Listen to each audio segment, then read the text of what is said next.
Waking up every morning, getting ready for work, and putting on her best clothes was always an exciting routine for Jan as an American reporter.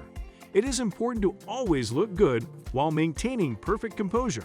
While putting on one of her performances, Jan got struck by a car. Little did she know that it was no accident. With the phone ringing endlessly in Jan's pocket, she excitedly picked up the phone, ready to accept her next gig. To her convenience, there had been a mishap in her area that needed coverage. She hopped in the company truck, making jokes with the crew, unaware of what was waiting for her at the site.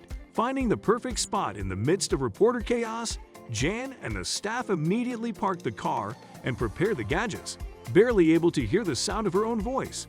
Jan quickly put on her noise-canceling headphones and stood in the perfect position, ready to go live. As the wind blew stronger and the chaos grew louder, Jan was barely able to keep track of things. In a matter of seconds, Jan was on air. Jumping into her reporter persona, she looked straight at the camera, giving it her full and undivided attention. Being a career-driven woman, Jan knew that in a gig as big as this, things should not go wrong. Before anyone could say anything, a car speeding in a distance got alarmingly close to Jan. In the blink of an eye, the car racing towards Jan was not able to come to a complete halt, therefore knocking her over as it did not allow her any space to flee. Even after all that had just happened, the crew had so much more to be shocked by than the accident they just witnessed. Jan was not your average Joe, for after being struck by a car, she confidently picked herself back up, dusted off her clothes, and made her way back to her original position. The crew was too stunned to speak, but the incident did not end there, as the driver had more to offer the crew. After the car had hit Jan, the driver slowed down, catching everyone's attention. It was as if the driver was worried about the consequences of this crash, knowing very well that it was all caught on tape. He yelled out a few words that sent one of the staff members running in his direction. The man in the car yelled, "Hey you, come here," whilst pointing at one of the staff members. Unaware of what the man could possibly want after doing what he had done, the staff member ran in his direction. The man spoke to staff for what seemed to be a minute or two and sent him running back to the scene.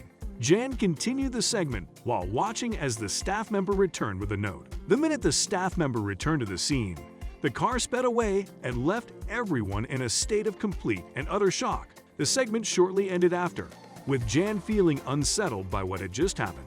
The note was then passed on to Jan, who was filled with confusion after reading its contents. With feelings of uneasiness, Jan opened the note that contained nothing but a phone number.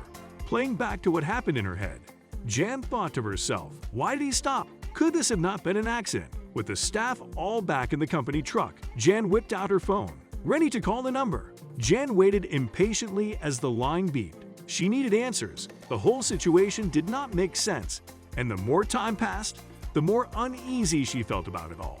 The call was answered and all she could hear was screaming, with a voice saying, "Give me a moment, I will call you back." Jan felt shivers run down her spine. She could not contain her composure anymore. All sorts of thoughts were filling her mind on what went down, and none of them were helping. Moments after, her phone rang with a number she dialed moments ago. She contemplated answering it for a few moments before she gathered her strength and pressed the answer button. Jan stayed silent, waiting for the person on the other side of the line to speak. The man that goes by the name of Jacob explained that his wife was pregnant and had just given birth to their son Michael, explaining the sounds in the background. He then continued to explain that striking Jan was nothing but an accident. Jacob went on to explain that while driving his wife to the hospital, he was trying to get there as soon as he could. He did not expect to see the reporter Jan there, and as much as he tried to slow the car down, if he did not turn to the side where Jan stood, he could have crashed into an old man that was seen crossing the street. He then suggested something that left Jan in awe. After apologizing profusely, he asked Jan if she could come by the hospital he was at to get herself checked out and visit his newborn, assuring her that he would cover her fee. Jan accepted his offer and is now pretty closely knit with the family. People surely can make lifelong friends in the weirdest and funniest ways.